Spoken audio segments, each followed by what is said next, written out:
It was in one of the galleries of St. Peter's Mount, at about 500 paces from the main entry and at 90 feet below the surface, that the quarrymen exposed part of the skull of a large animal embedded in the stone. They suspended their work to tell of their discovery to Dr. Hoffman, who had for some years been collecting fossils from the quarries. Dr. Hoffman, observing the specimen to be the most important that had yet been discovered, took every precaution to preserve it in one piece. After having succeeded in removing a large block of stone surrounding it and reducing the mass to a proper condition, it was transported to his home in triumph.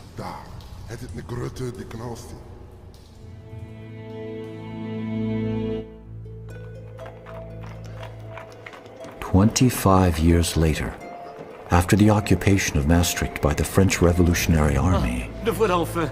Le voilà enfin! Messieurs, je vous en prie, portez... the famous fossil shows up one cold winter night at the National Museum of Natural History in Paris.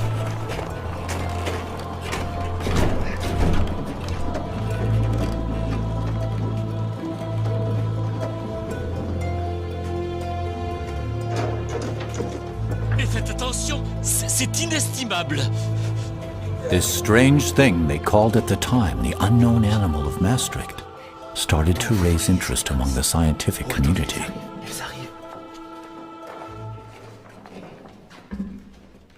Allons, allons!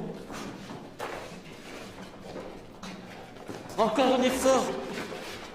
Sur la table! En douceur! Allez, messieurs, ouvrez-moi cette caisse. Oui, c'est cela, ouvrez la caisse. Mais faites très, très attention. Messieurs, en même temps. What they discovered that night looked unlike any known living creature.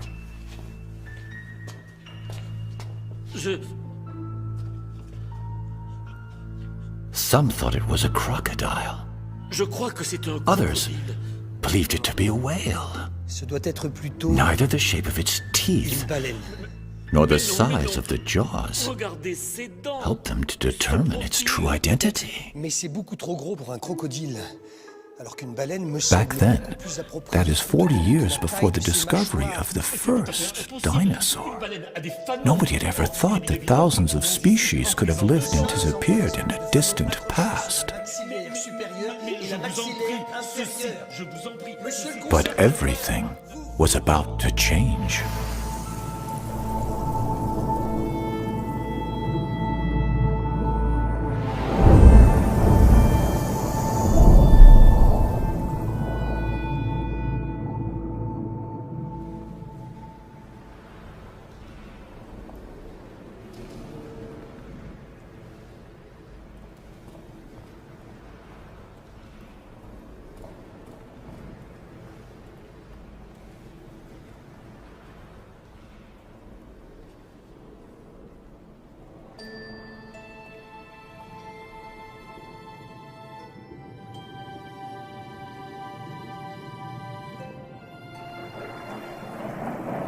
I'm sure marine dinosaurs still exist. My apologies for intruding upon your thoughts, mademoiselle. But strictly speaking, only reptiles that walked on dry land are called dinosaurs. If they lived under the water, they are called marine reptiles. And they all disappeared a very, very long time ago. What happened? You'll see, Julie.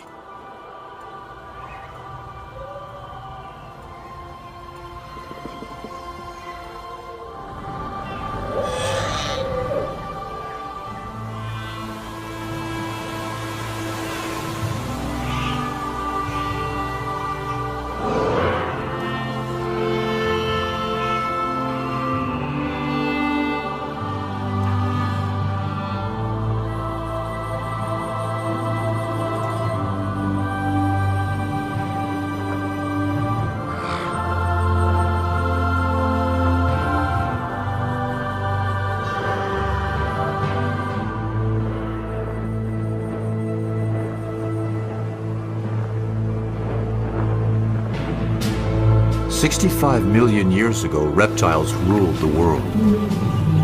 On land, in the air,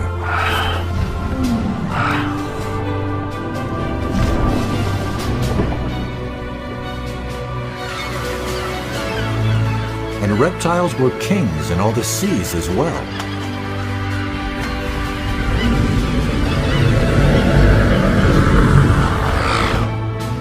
But then came a great cataclysm from outer space.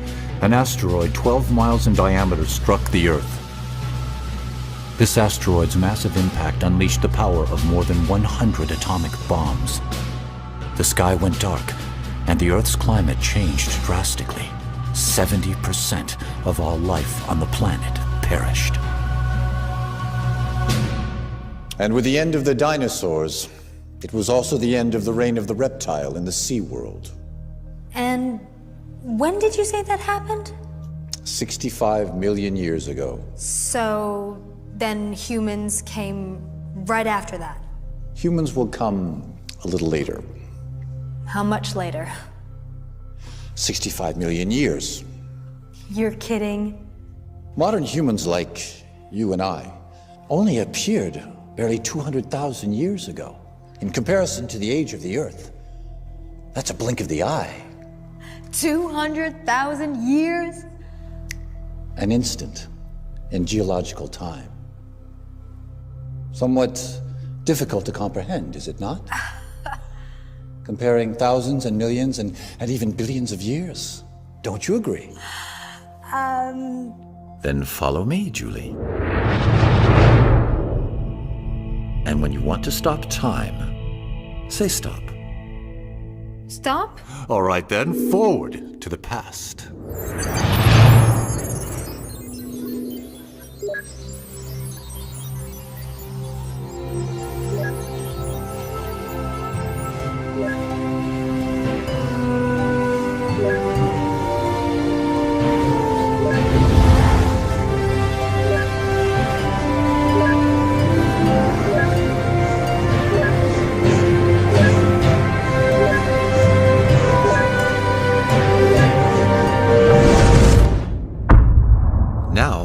Let's start slowly, from the beginning.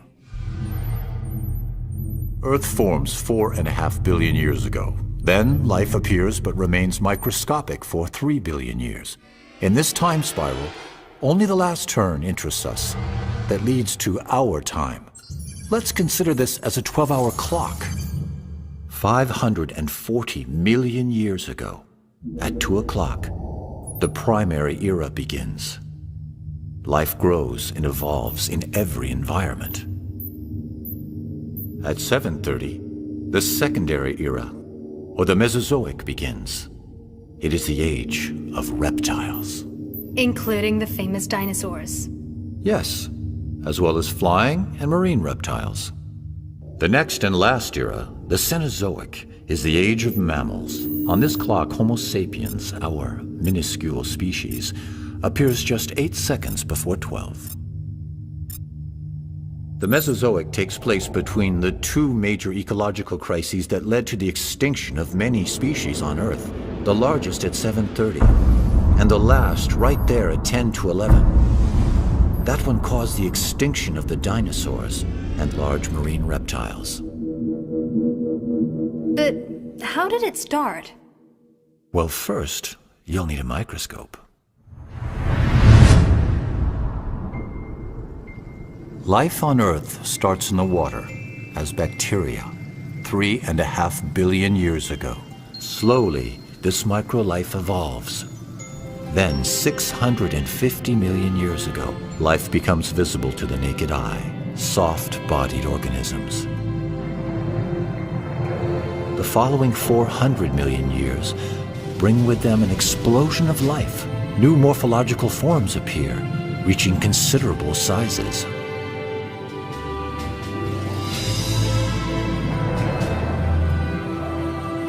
And finally, amphibians follow fish with feet to conquer terra firma. 300 million years ago, the first reptiles appear on land. And in the sky, the wingspan of some insects reaches over 3 feet. By the end of the Paleozoic, the land and the seas are bursting with life. It is the golden age for biodiversity. But this period ends with gigantic cataclysms, which exterminate up to 95% of the species. The largest extinction of all time. 95% of the species? But that's enormous. Nothing much must have remained after that. You're right, my dear. And most of the world's great predators have disappeared. But life persists, and in the seas, many fish and mollusks remain. What about the marine reptiles? Their reign begins now. 3 different groups, one after the other, will rule the world's oceans. First, the ichthyosaurs, that use their tails to swim. Like a fish. Much like a fish. And then the plesiosaurs, that use their 4 paddle-like limbs to fly through the water. And next, the mosasaurs, that use an undulating movement similar to a snake. And these animals ruled the seas for 180 million years, throughout all 3 Mesozoic periods: Triassic, Jurassic, and Cretaceous. From the early Triassic period onwards, ichthyosaurs are the kings of the seas. During this time, above the water, all the continents on Earth are joined together in a single mass of land, a supercontinent called Pangaea, off to the Pangaean coast.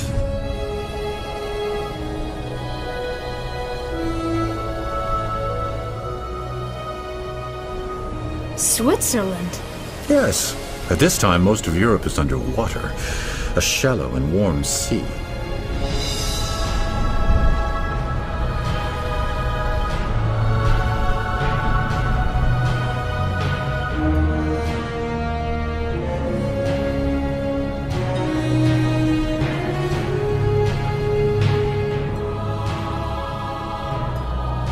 In the Middle Triassic, it's hot and dry on land with little to eat. In the sea, life flourishes again. Several reptile species have returned to the marine environment, thriving on the plentiful food supply.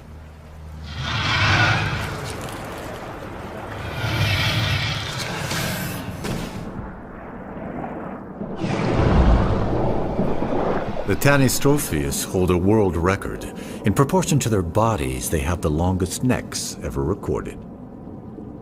With his flat teeth, this placodont mostly eats seashells and mollusks.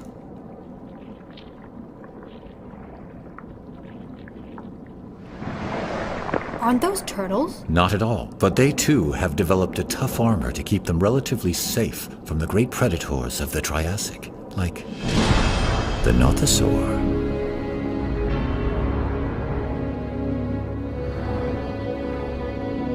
Over 13 feet long. Very dangerous, and an excellent swimmer. But it is no chance of catching up with a Mixosaurus. It looks like a dolphin. Except it's a reptile. Like marine mammals today, it too must come to the surface to breathe. It belongs to the large group of ichthyosaurs, which will rule the seas for some 150 million years.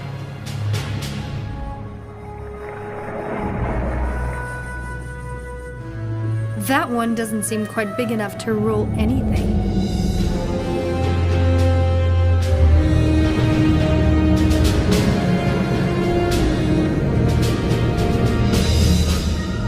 There are also some very large ichthyosaurs, some measuring up to 75 feet long and weighing 50 tons, like the Shawnosaurus, the biggest of them all.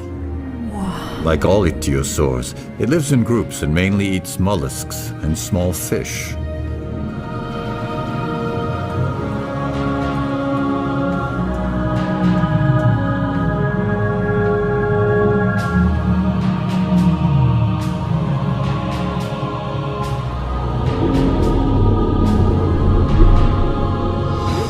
Like dolphins and whales. That's right. They are even born in a similar manner. What do you mean? Well, let's hear from an expert, the paleontologist Ryosuke Motani. He has just finished studying some very fine specimens from a famous fossil site in Germany. Many ichthyosaur fossils have been found at Holzmarden with their bones intact, and even with the imprint of the skin on the rock, which helped us to know the position of their fins. Some ichthyosaur fossils are so well preserved that we can actually see fetuses inside the mother's bodies, and some even being born. Unable to get out of the water to lay their eggs like other reptiles, ichthyosaurs gave birth in the water. The babies came out tail first, like dolphins today. Another one of the ichthyosaur's characteristics are its huge eyes, protected by donut-shaped bones, able to withstand extreme water pressure. A Jurassic ichthyosaur, the Ophthalmosaurus, stands out in the animal kingdom as having the largest eyes in proportion to its body. With these enormous eyes, it could make out its prey in the darkness of great depths.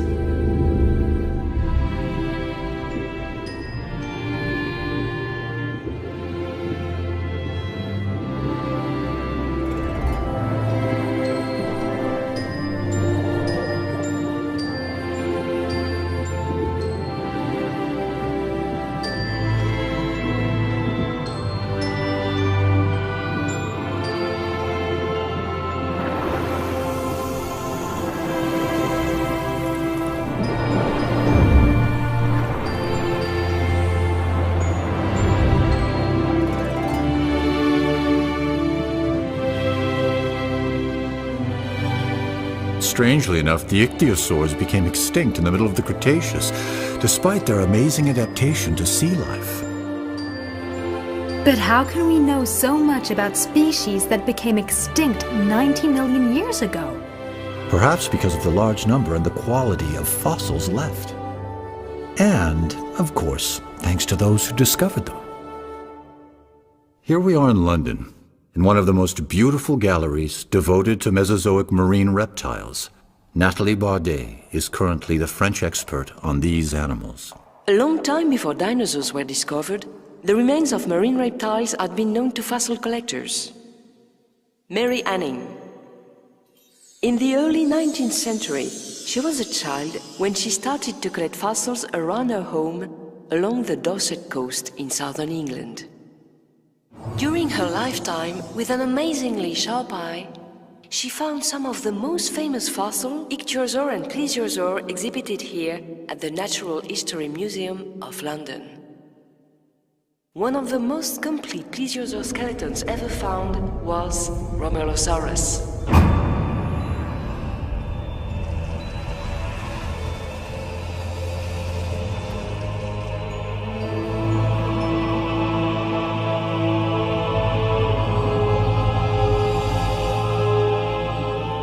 This early Jurassic predator was a powerful swimmer.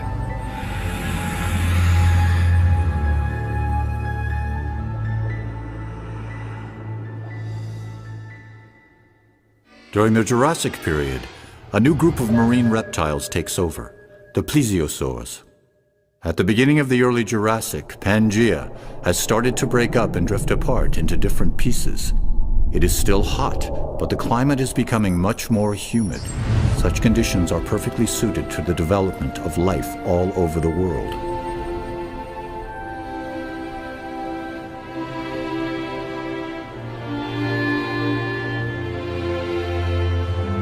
Now, this sure seems more pleasant than the Triassic did. The Jurassic is considered the golden age of dinosaurs, isn't it? In fact, it's the golden age of life in general, and even much more so for the reptiles. Be they earth, flying, or marine reptiles. With their 4 strong paddles, plesiosaurs soon become the new kings of the seas. The first dinosaur to be named is Megalosaurus, which means great lizard in Latin. A well-deserved name for a 30-foot-long carnivore with a huge appetite. Mollusks like ammonites and belemnites experience an unprecedented growth and are on the menu of most marine predators.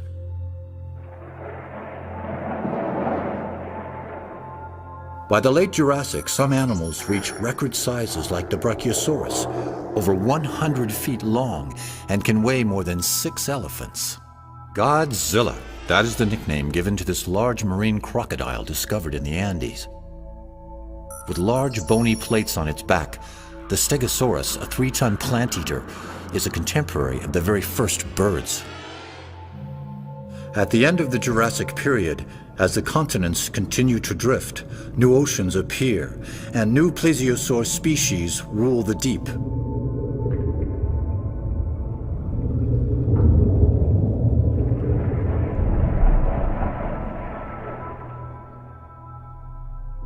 The Liopleurodon is most likely one of the largest ocean predators of the Mesozoic, measuring 49 feet or more. That big? Here, this is one of its teeth. It's for you. Thank you. You see, the Liopleurodon had no reason to fear any creature, save perhaps another Liopleurodon.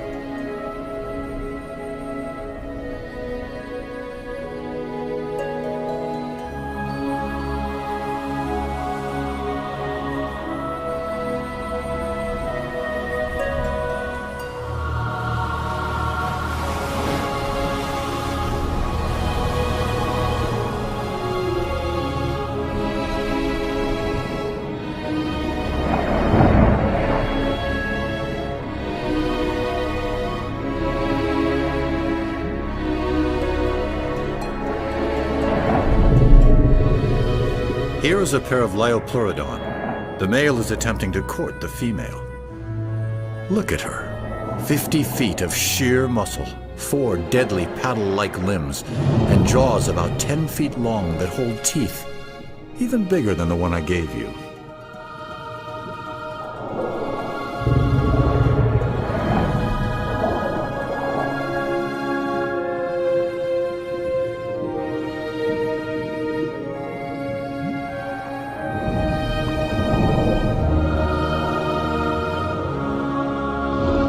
During this process, the male makes himself extremely vulnerable to the female.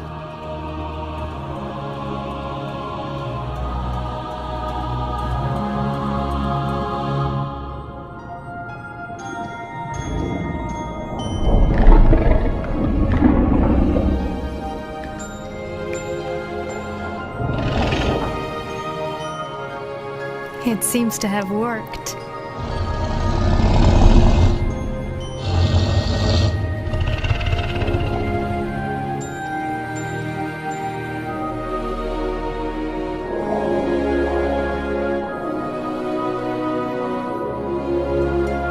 Now that she's chosen him as her partner, the pair needs to head to the safer coastal waters to reproduce.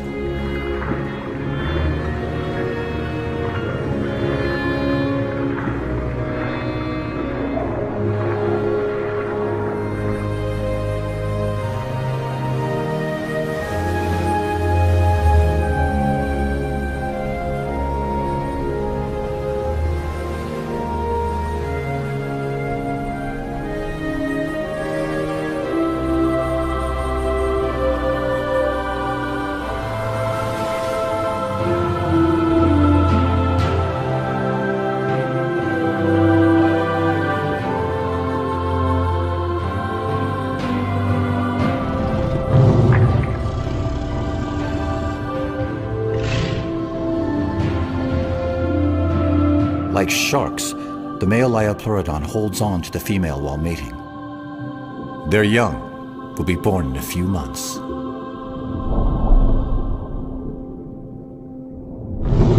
What happened? It seems that upon separating, she has accidentally injured his eye. The pain has made him lose consciousness for a while. In the end, though, the Liopleurodon remains a super predator that lives alone.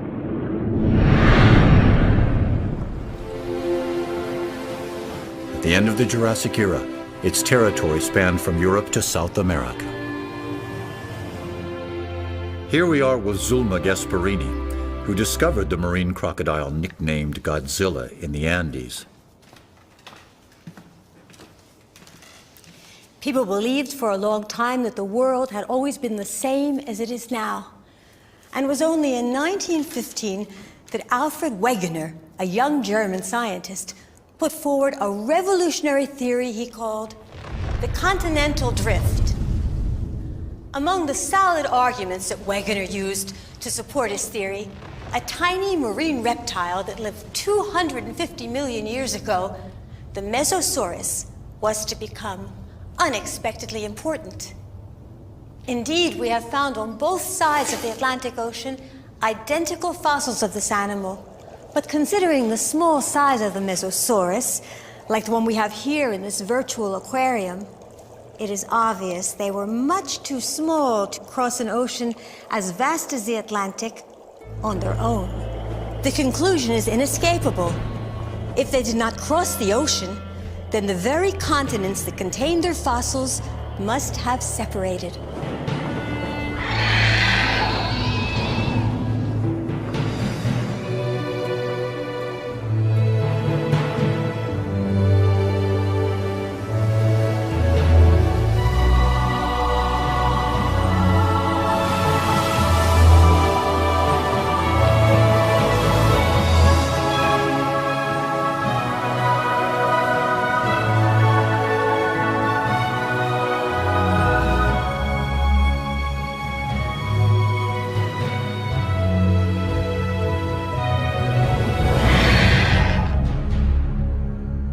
The Jurassic was the age of giant animals. The Leedsichthys is approximately 100 feet long, probably the largest fish of all time.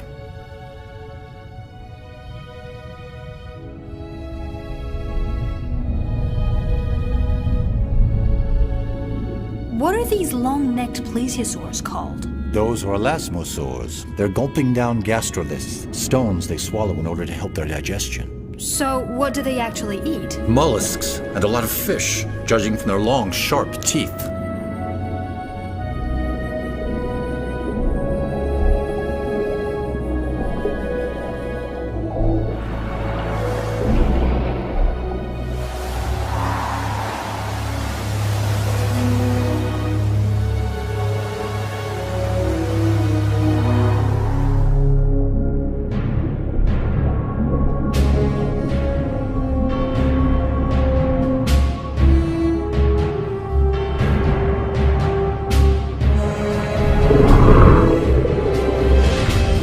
I believe that's the male Liopleurodon that was wounded some time back. Oh yes. With one eye missing, it's not easy.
From the deep bite marks on elasmosaur bones made by larger relatives, it would appear that other Liopleurodon were luckier.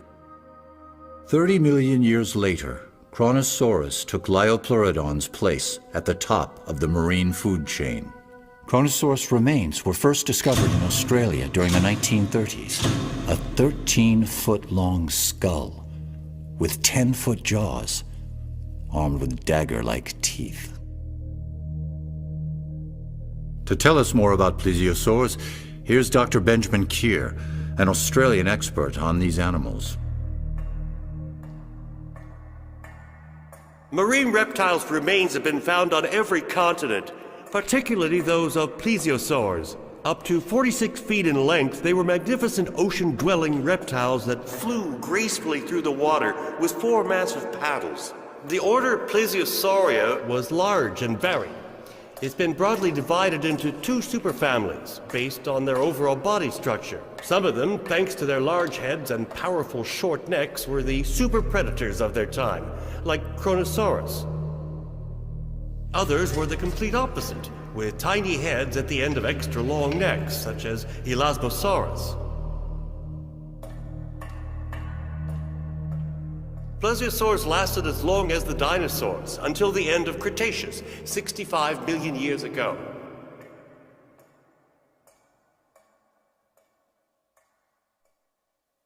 The late Cretaceous is the very last period of the Mesozoic era, and it is the age of mosasaurs. The land masses of the Earth have nearly reached their present positions. The interior seas of the Americas retreat, but Europe is still partly covered by shallow waters.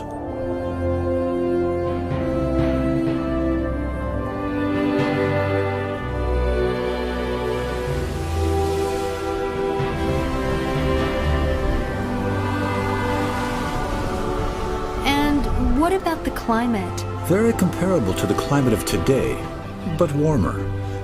A beautiful day for a dip in the Cretaceous Ocean, don't you think?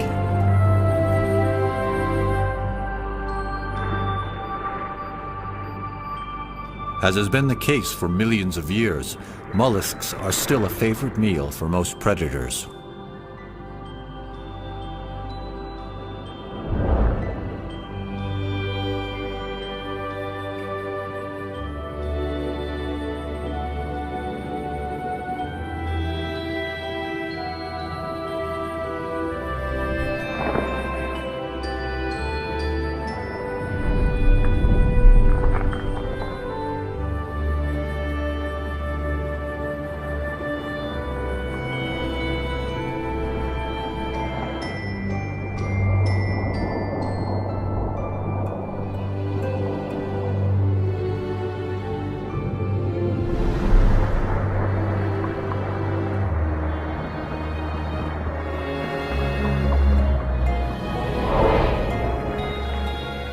So the plesiosaurs are still around in the Cretaceous?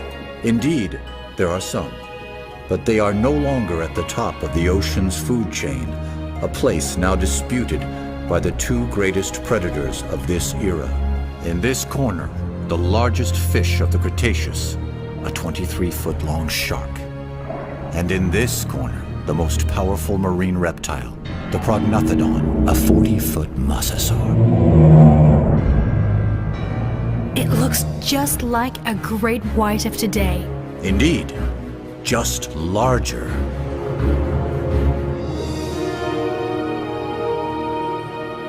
But the shark is never going to measure up to that. We can't be too sure. You see, it has a distinct edge over its opponent. The shark doesn't need to come up to the surface to breathe, so...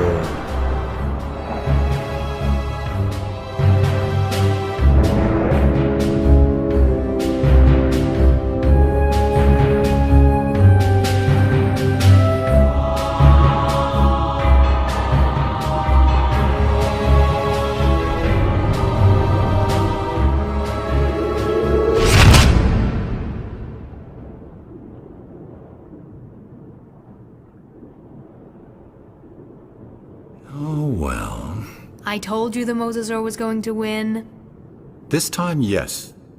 But it wasn't always the case.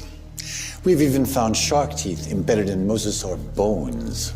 So the sharks did get their teeth into them from time to time.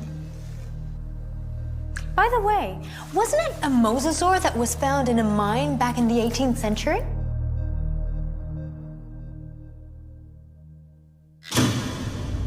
Here we are, very close to the mine where the famous unknown animal of Maastricht was found around 1770. Like all paleontologists, Olivier Riepel knows this story very well.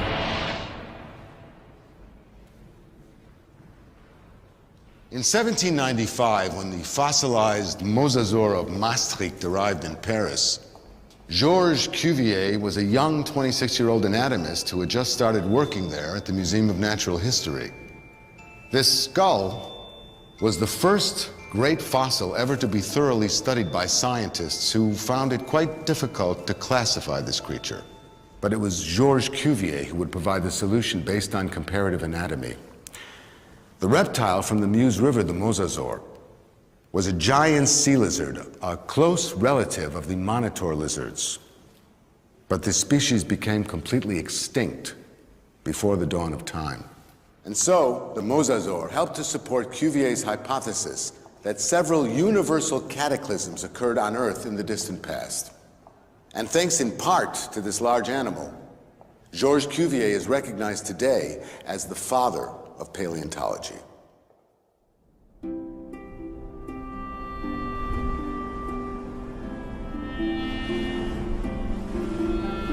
At the end of the Cretaceous, the interior seaway running through the middle of North America had not yet completely disappeared.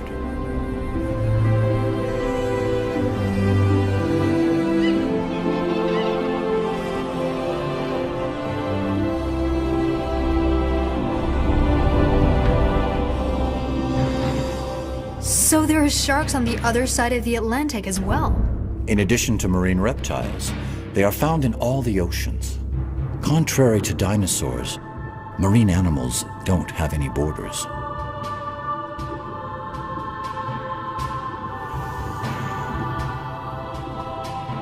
These are young 13-foot-long sharks. After hours of laying her eggs on the beach, this turtle is exhausted. Easy prey for starving sharks.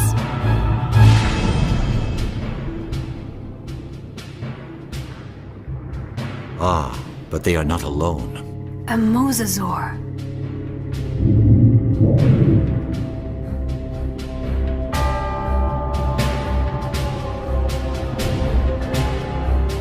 This large predator truly is the marine equivalent of the famous T-Rex.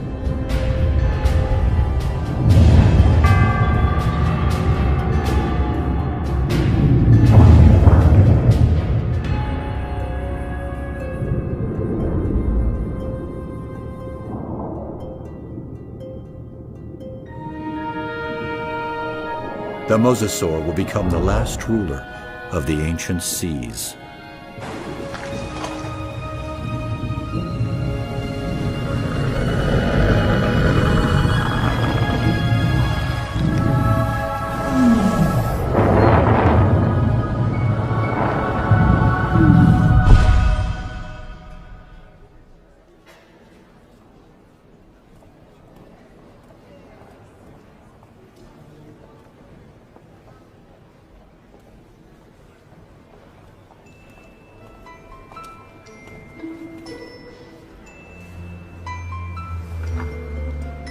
This is one of its teeth. It's for you.